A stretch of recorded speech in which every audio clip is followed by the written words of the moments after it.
Good evening, Sigma Chi's and friends. Welcome to our final Sig Talk for the 2025-26 season. I'm Jim Cooper, an alum of the Alpha Chi chapter at Penn State University and chair for Sig Talks.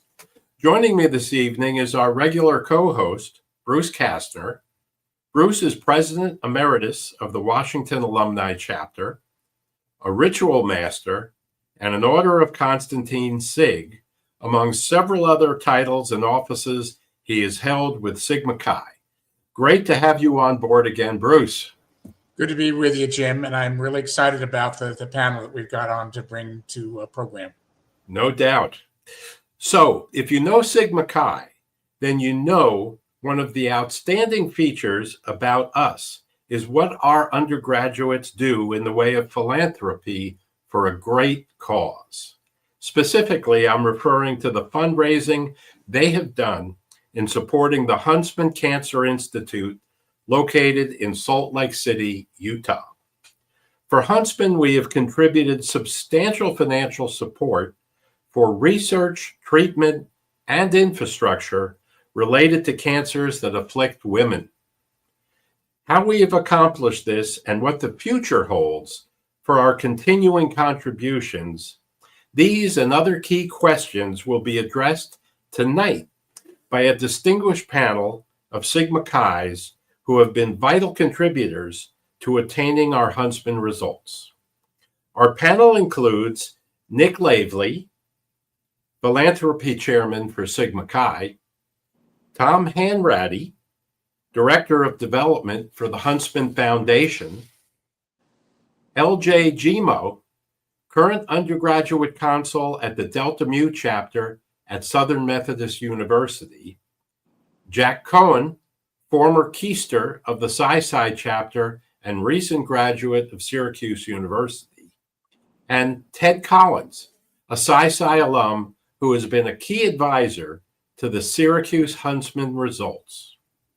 More than 200 Sigma Chi chapters, or of more than 200 Sigma Chi chapters, Delta Mu at SMU University, Southern Methodist University, is currently second in fundraising for the 2025-26 academic year, with a total of $223,000 raised. Our brothers at Syracuse are fifth in this year's standings, with $201,000 raised so far. You may be curious to know what chapter and school is number one in our current standings, and we will answer that question a bit later in our talk. So welcome to our panel members, and I will start off our SIG talk with a question for Tom Hanratty. Tom, for those who may not be familiar with the Huntsman Cancer Institute at the University of Utah in Salt Lake City, please tell us briefly about its history and its mission. Absolutely. Thanks for having me. So Huntsman Cancer Institute is relatively young in the cancer research world. It is just celebrated, I think it's 26th year. But in those 26 years, we've been able to do quite a bit things. Of course, Huntsman Cancer Institute is founded by our brother, John M. Huntsman Sr., a Phi graduate from UPenn. And it started first as a mission just to help find, focus on genealogical cancer research, what genes cause cancer. And that's really what propelled us to be a world leader in cancer research. We are now part of the Orion Cancer Network, which is the top cancer centers in North America. We are an NCI designated comprehensive cancer center and a CEO Cancer Gold Standard certification, and one of the U.S. News high-performing hospitals for cancer. So we have quite a few accolades behind our names that really speaks to the quality of both care and research happening at HCI. And HCI, just like almost every other cancer center, its mission is just to help help research and help find a cure. And so HCI really, they focus on the tagline of a cancer-free frontier of a world where cancer is not really, is both treatable and preventable. So that's about HCI kind of as an overview, and I'm excited to dig in a little deeper throughout this. Well, great. And, you know, that's quite a set of accomplishments, as you say, for for an operation that's been in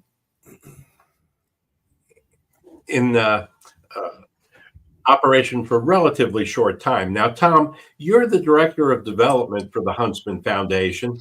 Please tell us about the foundation and the priorities of your role there. Absolutely. I'm very fortunate to work exclusively with Sigma Chi undergraduate chapters. So myself and there's a team of 3 and soon to be 4 of us who our whole job is to help Sigma Chi chapters both in their Derby days, but also their year-long philanthropic efforts, both with ideas on how to fundraise better, all those kind of planning stages of it. But then, of course, all the stuff on the back ends of making sure there's a website that everybody can use that they have accessible to them, helping donors make donations, helping chapters with their gift matches, all of those kind of fun, more tedious tasks as well.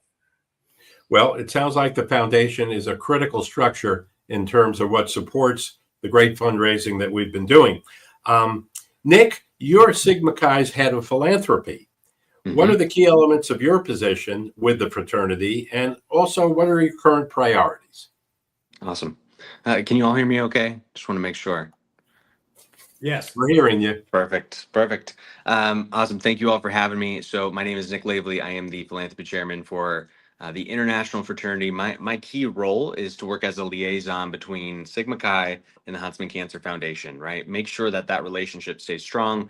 Make sure that our undergraduate brothers have all the tools in their toolbox that they need to go raise as much money as possible.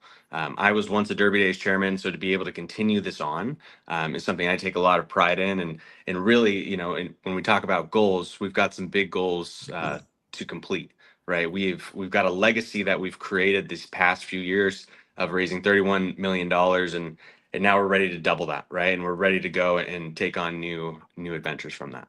So, very good. It sounds like you've got a lot on your plate there. So this one may be for Nick and for Tom together. What's the relationship between Sigma Chi and the Huntsman Institute, and how did this connection get initiated? Tom, you want to start? Absolutely. So this partnership really started more organically about a little over 25 years ago when HCI was just started as well. That is when the Horizons Huntsman Leadership Summit kind of began. As hopefully y'all are familiar with that, it's a week-long leadership ran by Sigma Chi Leadership Institute, and it's also here in Salt Lake City, Utah. And as part of that week, undergraduate members would come and they would tour Huntsman Cancer Institute. And so at first it started off by just undergraduate members seeing the institute and then taking that back to their undergraduate chapters and communities and saying, we need to help fund this. And that was, when I was in school in like the mid 2000s and early 2010s.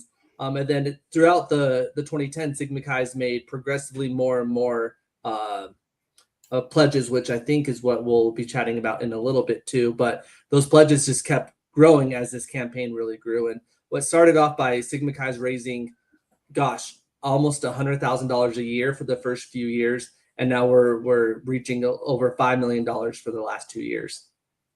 Yeah. Well, and just to add on to that briefly, it's, Tom, I think it's funny. I was an undergrad, this started well before I even got to school. But I've heard stories of, the very first, Huntsman Retreat of Excellence, where we bring the undergrad chapters, the highest achievers to the Huntsman to actually see it for a whole weekend of collaboration and fun. That started off with just 2 schools, right? And John Huntsman himself at the time was there and got to, really experience and learn from these undergraduate chapters. And look where we're at today, right? We have tons and tons of chapters. We have schools raising over $100,000, and that's something really special. So we've come a long way for sure.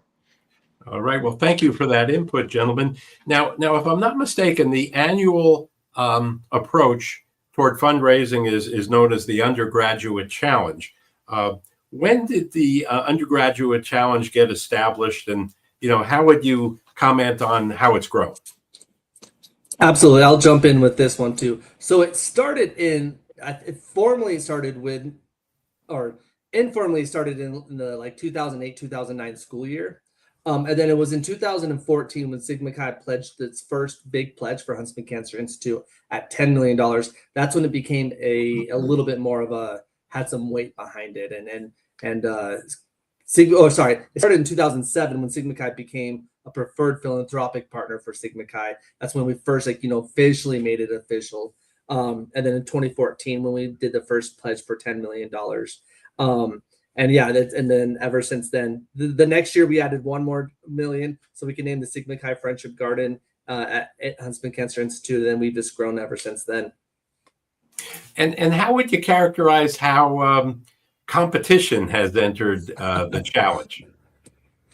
Well, it is unfortunately and fortunately one of the best things. It's both. I like to think of it as more unifying competitiveness, right? Because all of our chapters, even though we were even right before here, Jack mentioned that SciSci at Syracuse might be in 5th place, but they still raised $200,000, and that's just absolutely incredible. So there is a little bit of some competitiveness with it, but we see it a lot more of chapters wanting to beat their own chapter record, and so that's where we see the biggest growth is year over year. We have half of our chapters are hitting chapter records every year because that's kind of Sigma Chi, man of high ambitions, one of our virtues, and so you see that quite a bit within this campaign.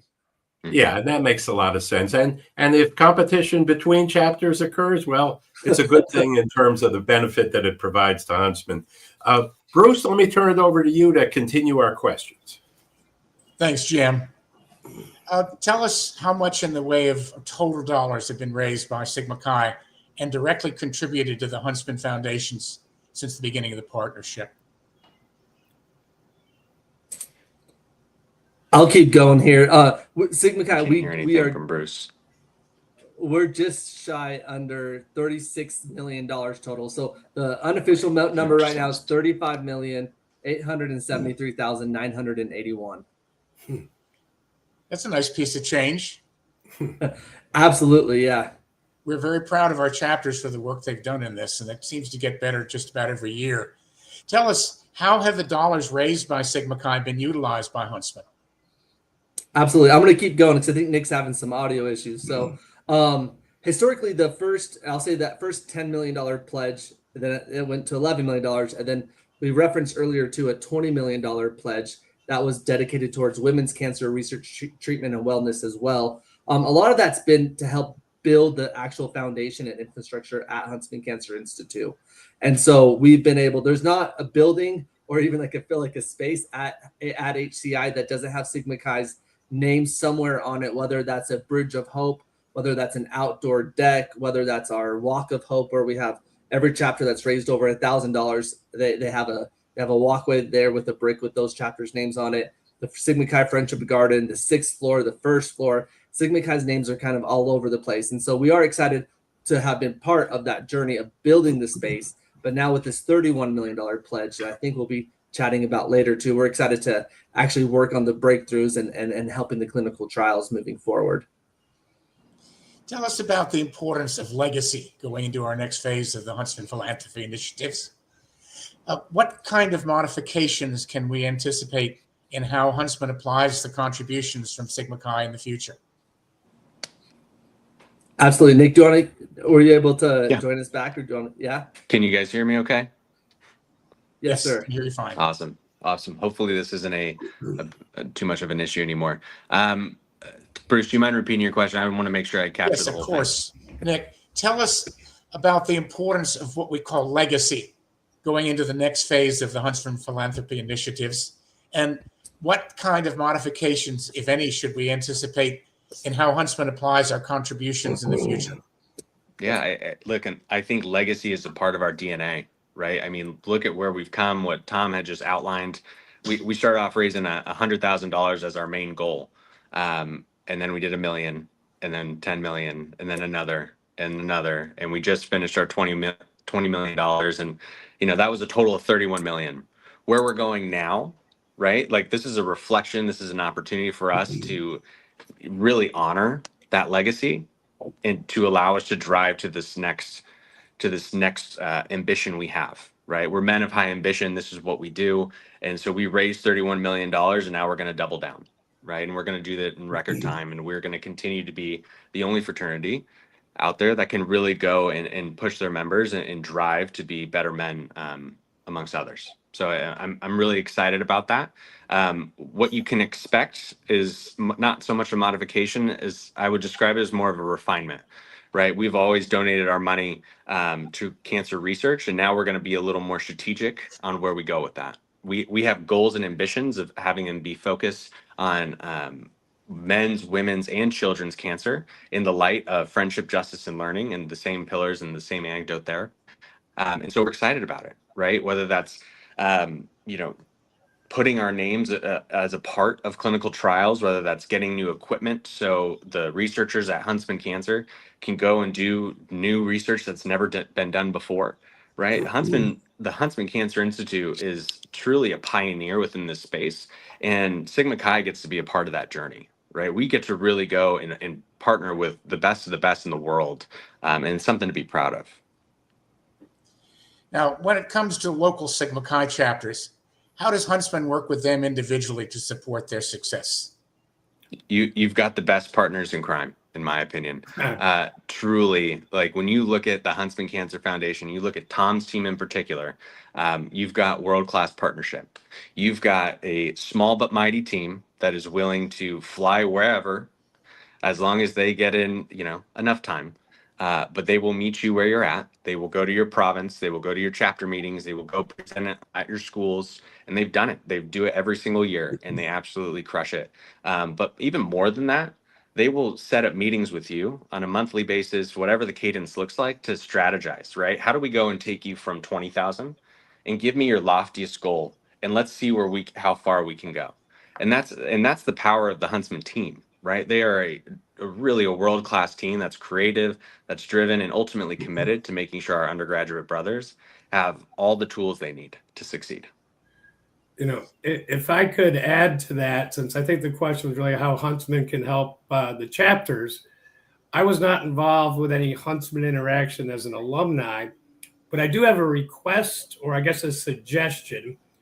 I think many of our chapters, including specifically at Syracuse University, we have worked under a very hostile environment for decades. Administrations that don't seem to support the Greek system. We have got just a perfect opportunity right now, and that Syracuse has a brand new chancellor, started just a few weeks ago, Mike Haney. And I'd like to request that, or suggest that we have a Huntsman executive reach out to the new chancellor, congratulate him, but also, say you should be very proud of a group of your young men who have brought, Syracuse University, honor and distinction across the country. So even suggest that they join you for a photo opportunity, of a plaque presentation, something that would, give good news and give us press. Because today, any bad news from the Greek system is a headline in the student paper. Any good news is ignored. So that would really help the Sci chapter, ingratiate themselves with the new administration and let them know what a great job Syracuse is doing, Sigma Chi is doing, providing, young men leadership opportunities and skills that they can use the rest of their lives. So there's my ask of Huntsman. Definitely. We'll take that back. And it's a good one. It's a good one, too. Thank you, Ted. Jim, back to you. Okay, well, speaking of the Sci chapter at Syracuse, they're currently in 5th place in fundraising for this academic year, with more than $200,000 raised in 2025-26. Now, Ted, as a 1984 graduate and alum, how have you participated with the undergraduates to help attain such great results at Sci? Well, guys, I guess I'll share first the easy part. It was relatively easy for me to provide the chapter our updated alumni database. We then cross-referenced it to our alumni dues donors over the last few years that proved they had a pulse and they had a checkbook and that they cared, and then also helped them identify a dozen or so who we thought are particularly financially successful and have shown to be generous in the past. that was the easy part. The hard work went before that. So when I talk about the database, when I got involved with a group of my mid-80s brothers 6 or 7 years ago, we had an Alumni Association database, a House Corps database. Sigma Chi headquarters had a different database. So we actually did a concerted effort to merge and cleanse so we had good data, as well as try to reach out to get contact information from alumni that we did not have. And we now have Elevate manage that database, and then continues to keep that updated, with email bounce backs, things of that nature. But the other hard work was to make sure we had an alumni base that was receptive to the outreach. And, the one message I guess I would try to say tonight is, bad news is not good for alumni relations. If they hear your chapter suspended or the undergrads have damaged your chapter house, they're not going to be that interested in supporting. However, we did some reach out over the last 5 years. We stressed the history, 125-year history of the SciSci chapter. We highlighted, exploits of World War I heroes, our Medal of Honor winner in World War II, business leaders, as well as had the undergrads provide, pictures and articles in our newsletter, and alumni give us, pictures of their golf vacations, ski vacations, stories about getting together. And through that, I think that provided a receptive alumni base for them to reach out to. Continues to be a win-win-win when you have that. But that's, really where we helped, most of the kudos go to the undergrads and their efforts this year. Well, Ted, it sounds like you were working on a number of different fronts to make things happen and contribute to what the undergraduates have been able to do. Now, SciSci had its charter reinstated only 4 years ago. How have the Huntsman Philanthropy efforts contributed to the positive and revitalized operations of the chapter? And, I would ask for some input from Jack, who is the former quaestor at SciSci, and Ted, your comments as well. Jack, why don't you go first? Yeah. I came to Syracuse University in 2022, which was that first semester that Sigma Chi had gotten reinstated on campus, and recruitment was in the spring. And I remember being at recruitment, hearing about Derby Days, and hearing about something that was kind of outside of what you hear about the typical Greek life. And that's what drew me to Sigma Chi, that there was this purpose and cause outside of, what you hear about. And it was so amazing that, over my 3 years, I got to experience Derby Days until my last, semester on campus, being able to be the leader of the Huntsman efforts really made it all come together and be full circle for, what a group of young men can accomplish. And these guys have done just such a great job.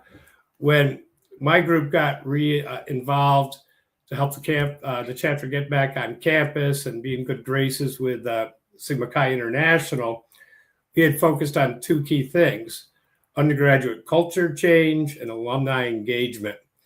And the culture change is really exhibited by young men like Jack. We've had a succession of great leaders.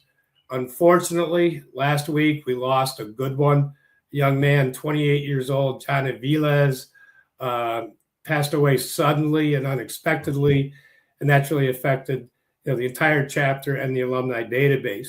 But again, it's been self-reinforcing, having the undergraduates be organized, managing the logistics, communicate, interact with the alumni has all been a very positive experience, both for the undergraduate chapter as well as our 1,000+ living alumni.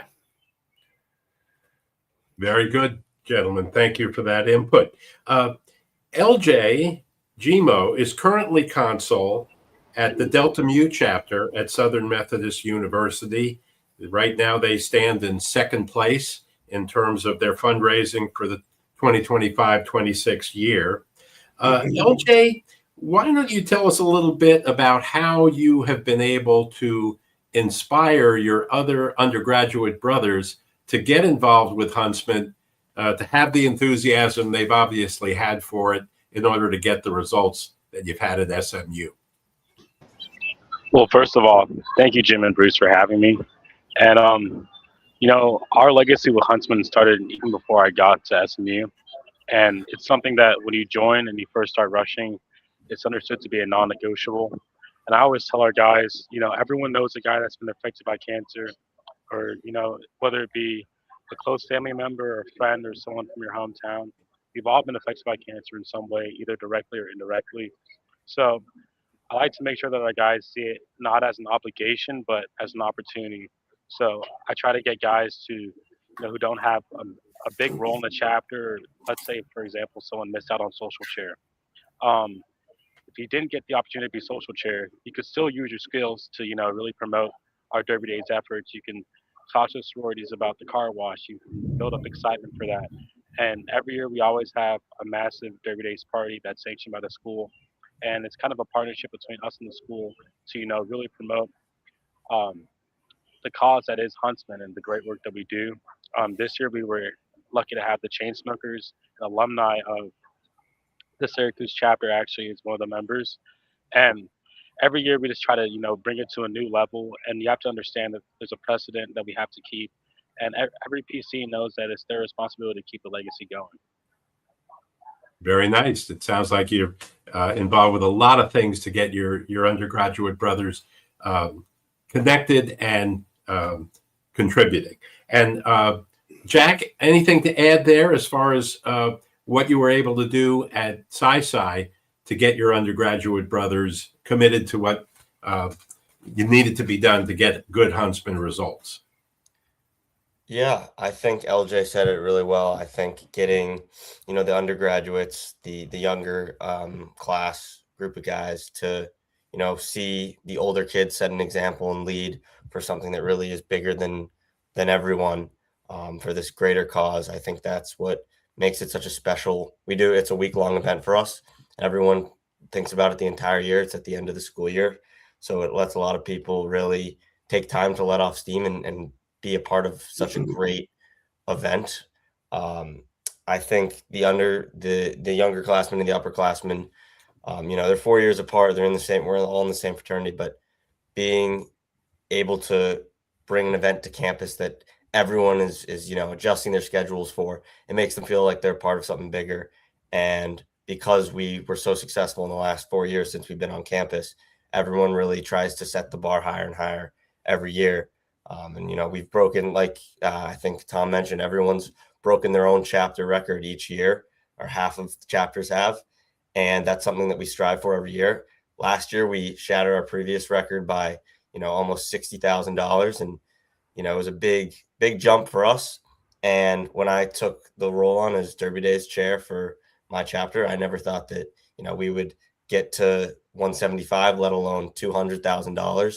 So, everyone getting to see that success come from someone up top, it makes them just want it more when they get to that position. Now, LJ and Jack, you both mentioned Derby Days as a key factor in fundraising for Huntsman. Give us a little deeper dive into what happens at Derby Days that actually results in good fundraising. Yeah, I can talk a little about it, and LJ, you can fill in whatever I'm missing. But the way I have understood it is that Derby Days is different at every single school. Every school has different events, different ways to bring in the community. I can speak on how Syracuse does it, is that it's a week-long philanthropy event that everyone looks forward to, that includes all 13 sororities that are on campus at Syracuse competing against one another in, friendly but intense competitions. It's competition can be donation wars where, they're trying to raise the most amount of money on the website, or Venmo wars, cash wars, all monetary based, but we also have, the fun ones. We have a dance competition where we fill our house and driveway with sorority dance teams, and we have t-shirt signing competitions and dunk tanks. And this year we executed our first ever call-a-thon, which I know a lot of Sigma Chi chapters do across the country. and I spoke with Bucknell leaders from previous years that have done call-a-thons as well. And that was an incredible opportunity that allowed us to raise almost $100,000 in just 2 hours. So, it's a community event. It's the whole school. We wouldn't be able to do it without all the sororities that we do the way we run Derby Days. And it just makes it more fun as an event on campus. Well, fun is always great too, and usually helps get good results. LJ, how do your Derby Days at SMU work that create good results? I mean, I feel like Jack pretty much hit it on the nail. It's a week long for us. We ended up usually on a Friday or a Saturday with a big sort of concert event. We'll have stuff like dunk takes, dive table, decorating competitions. But we also kind of use it as a changing of the guard. So we usually have our sophomores living in the house on campus, and then we really encourage our freshmen to be at the house all week, be animated, be engaging people as they're on the way to class. We'll have megaphones outside, and really the goal for that is to have the freshmen kind of take ownership of the house and of the fraternity as a future of it. So it's really the onus is on them to drill up excitement and get people to stop by the house, and then obviously it's an effort for the whole fraternity. But it's a good way to get the freshmen excited, and it's something they look forward to every year. All right. Well, thanks to both of you for giving us that detail, because the devil is often in the details when it comes to making things happen. Bruce, let me turn it back over to you for some more questions. Thank you, Jim. So let's start with LJ and Jack. How would you guys describe the way that brothers in your chapter feel when they learn they've attained results, placing them up at the top, maybe top 3 of all the Sigma Chi chapters in the U.S. and Canada? I mean, I can take this one. It's definitely a source of pride for our chapter. It's something that I think we've been on since before I even got to SMU. I can't even remember how many years we've been consecutive.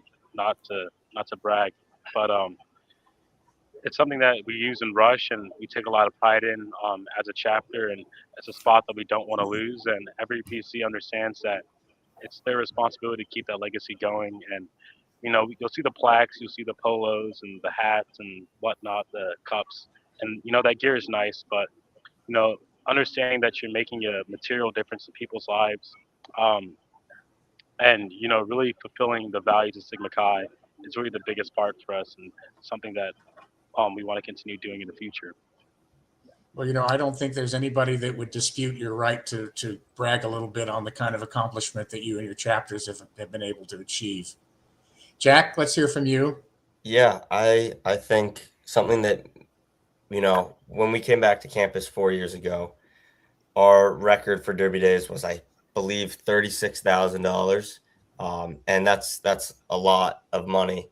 But, when we came back 4 years later, and our first year we raised $82,000 and then $92,000, it was just something that we were so prideful of that we didn't really know how to comprehend.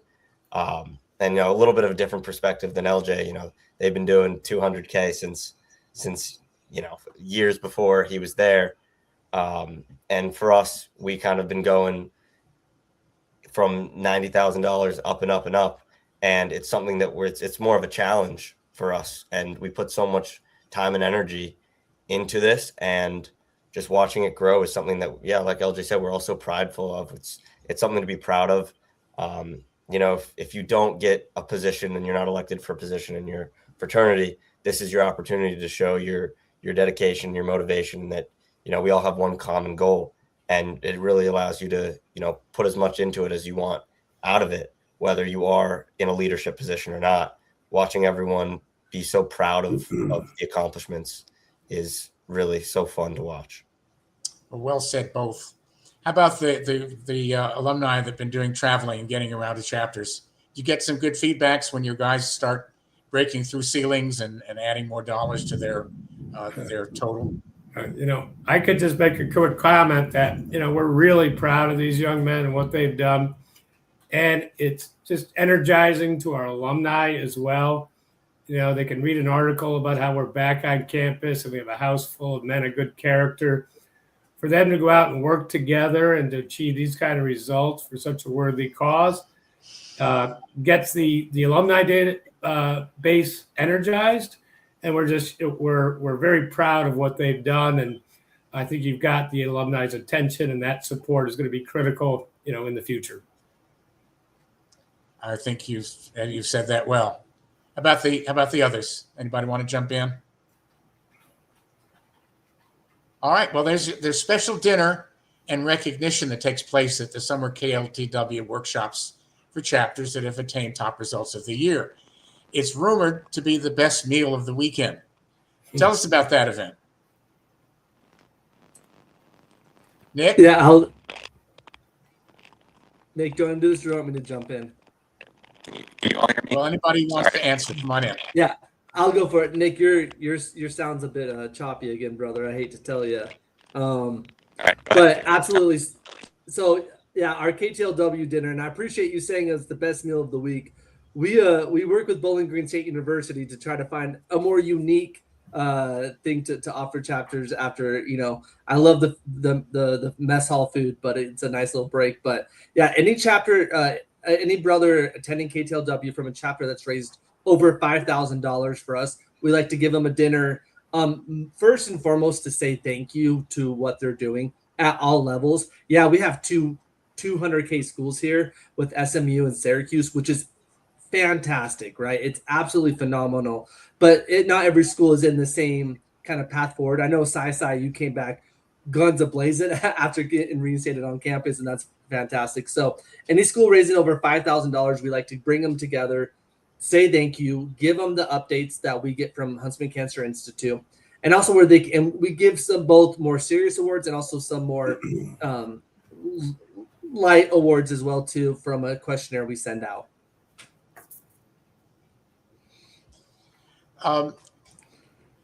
In the ritual world, we talk about the difference between chapters that are ritualistically proficient and whether they're good operational chapters or not. And we've been able to determine that the ritually proficient chapters tend to be good operational chapters, and conversely, the ones that don't do ritual very well tend not to be good operational chapters. Given that kind of comparison, what would you feel is the difference between chapters that have made a strong commitment to Huntsman Philanthropy and those that haven't? I say, for me, it's actually the chapters that are more committed to looking beyond themselves and wanting to serve their communities. We see, even if they're doing service projects, not just fundraising, but service projects and being involved on their campus, the chapters that are more outward facing and doing more in their communities are the chapters that typically do the best fundraising. And I'll say one on top of that too. And Bruce, so I came here in the shop from Huntsman from Sigma Chi headquarters. And now that's been a decade ago. It was a while ago. But I saw an instant correlation of the chapters that had the best ritual, the chapters that were operating the best were also the chapters that were doing the outward facing community services, and the chapters that are now the best fundraising chapters we have. All of those things I think are created because it's about looking beyond yourself. I mean, ritual in and of itself is it's an inner reflection, but it's also about the brotherhood and the people around you. And I think there's just so many correlations with that too. I also will say one more thing. I noticed on the Sigma Chi posted recently about the chapters with the highest GPAs, cumulative GPAs and stuff. And there's usually a correlation there too. I think chapters that have high performing academic success are the chapters that are ambitious enough to fundraise a lot of money for Huntsman Cancer Foundation too.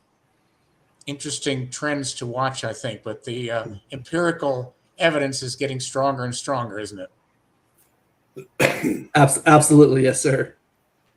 How would you suggest, or how would you advise a chapter that has not yet made a real, true commitment to Huntsman get started on a pathway to getting results like, say, Bucknell or SMU or Syracuse? The first and foremost is give us a call. I know Nick sang our praises early on too. We have a full team here. We are full-time staff members of Huntsman Cancer Foundation.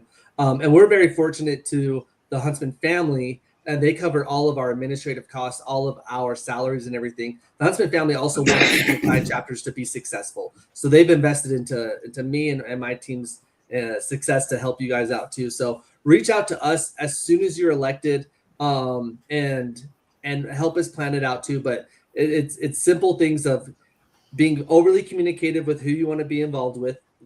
Have it start with the brotherhood too. I think both LJ and Jack mentioned how they have a brotherhood focus on this. A lot of people think Derby Days is just the sororities doing these silly competitions to raise money, but it has to start with the brotherhood. And this is Sigma Chi's goal, Sigma Chi's pledge. So start with the brotherhood. Start nice and simple. The first year you're going to do it, do 2 or 3 really good events. Don't worry about making, you won't get the chain smokers, unfortunately, on day one. LJ, you probably had to build up to that level of success and that much trust you have in your boys. And so start nice and simple, and then use that momentum to propel you in the next few years. That's how this whole program and even campaign started. Started off raising tens of thousands of dollars, and now we're doing tens of millions of dollars. It's something that there's a lot to be proud of there for sure. To anybody on the panel, especially you guys that are professionals, what have you noticed about the commitment to Huntsman contributes to other positive aspects of chapter operation? We talked about ritual. We talked about academic. Is there do you see anything else in common with chapters that really, really kick butt when it comes to raising money for Huntsman? And is there any advice you want to offer other than just get you there and get you helping?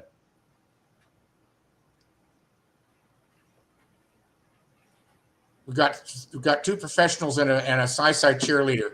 Nick, why don't you pick that up for me, will you?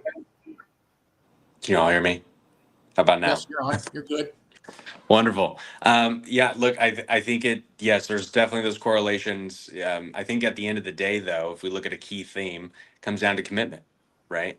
I think it's a lot of brothers, when you see those chapters that really go and perform well, they have a commitment that starts with their chapter, with their own brothers, that then grows to their sororities, that then grows to their schools, and then grows to their communities, right? To Tom's point, it takes time to build, but it also, right, we're building layers here, layers of showing how the Huntsman is really impacting people, right? It's 1 in 2 men will be affected by cancer, 1 in 3 women will be affected by cancer. Nobody's immune, right? At the end of the day, there's a story to be told, but really the chapters that are set apart are the ones that commit to it, that believe in it, and are willing to go and lock arms with their brothers to go and raise as much money as possible. I really think that's a game changer, at least what I've seen in the past few years. I think you're on the right track with that. Jim, back to you, sir. So, Psi is not the only chapter that has faced suspension of their charter for a number of years within our fraternity structure.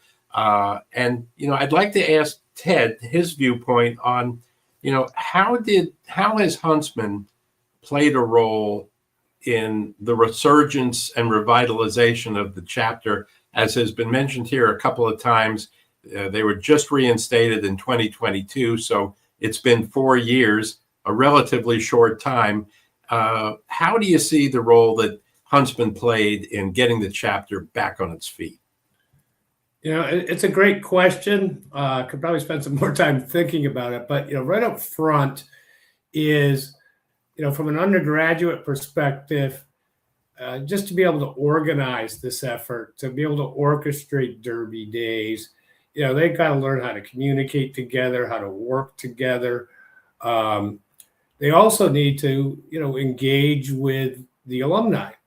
And to get that alumni undergraduate interaction is so important because, again, it's, this is like a win for the undergraduates. It's a win for Huntsman. It's a win for our alumni. And it's like a self-fulfilling cycle of positive energy, as opposed to if your chapter is in trouble, the alumni get a little annoyed. You're not going to be doing that fundraising.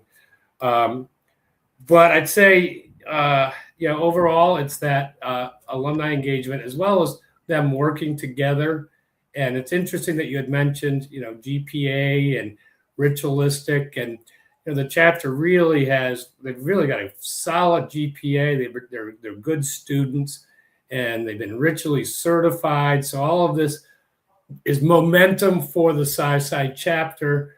And finally, I think it's a reminder to the undergraduates that respect and support for the alumni really is kind of earned like semester after semester, year after year, because it can go off track, as you all know, with just, a single brother's not good actions can really reflect badly on us, but it also portrays Sigma Chi fraternity overall, and these young men in particular, to the entire Syracuse community in a very positive fashion. So that's what I think that residual impact is, and it's helped our resurgence, and we're looking forward to see what these guys do next year.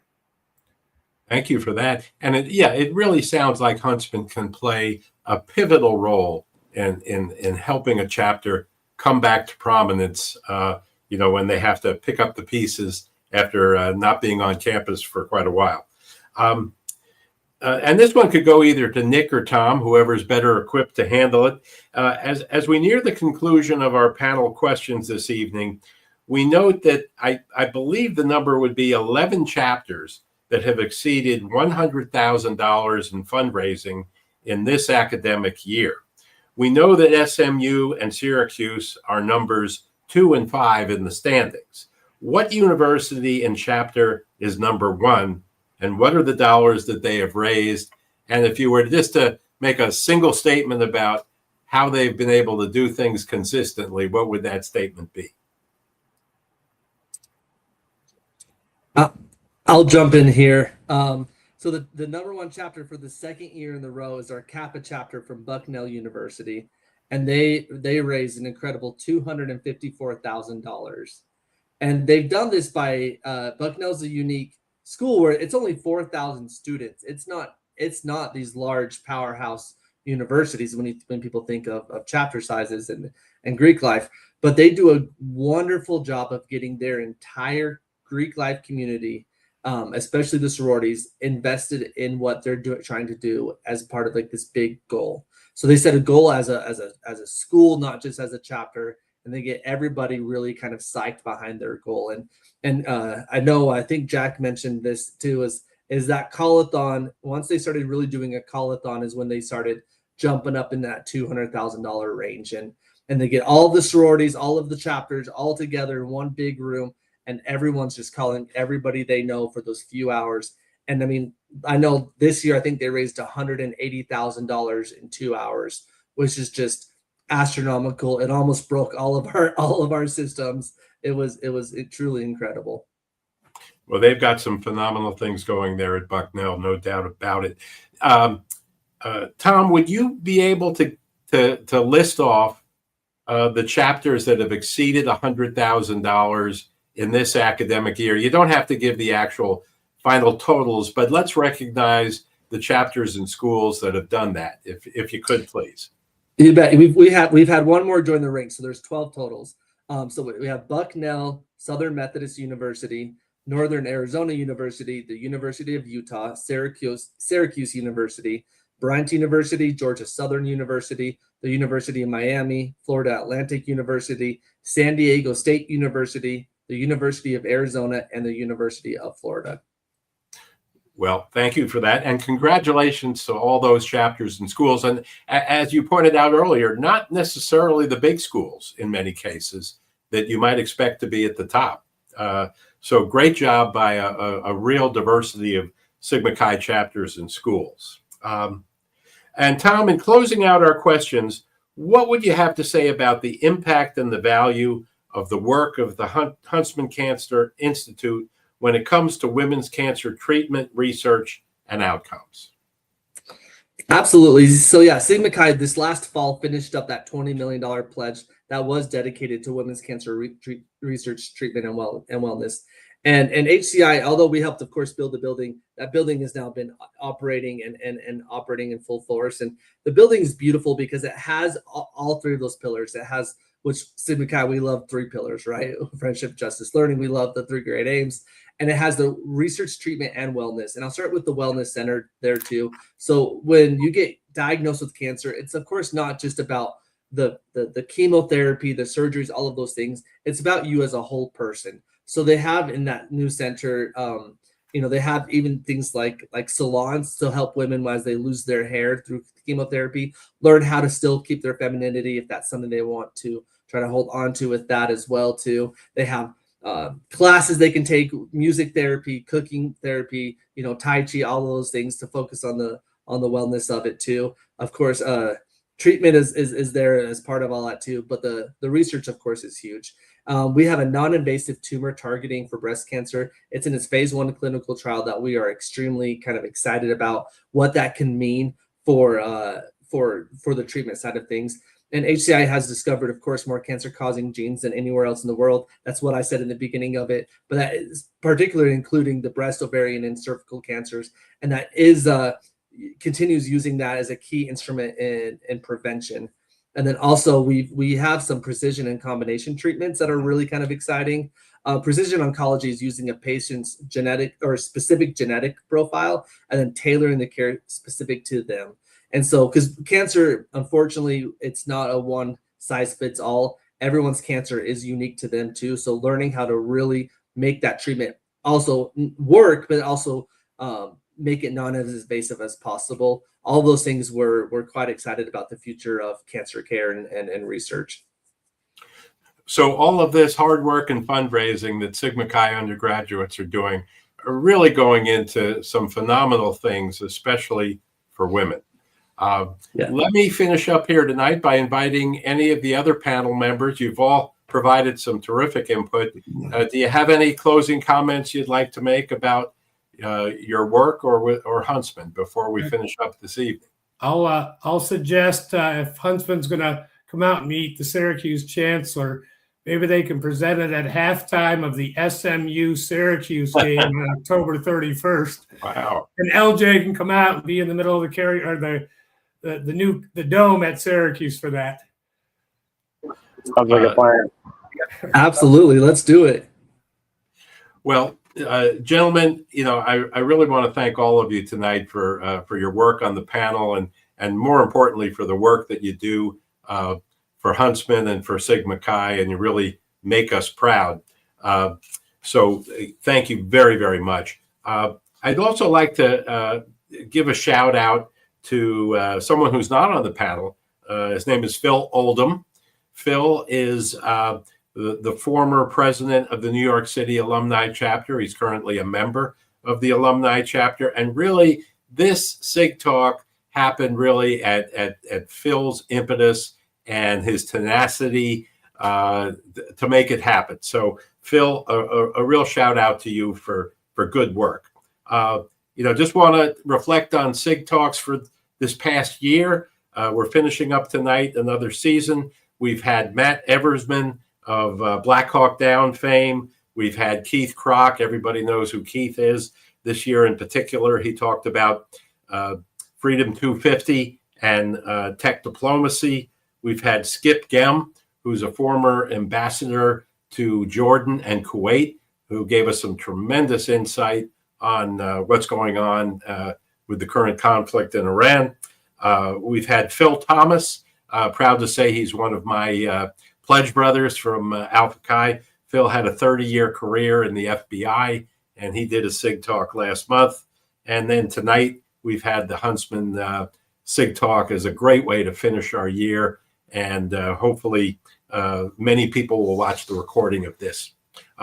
Lastly, I would like to say thank you to Leslie Nichols. You don't see her on the screen. Leslie works for Sigma Chi.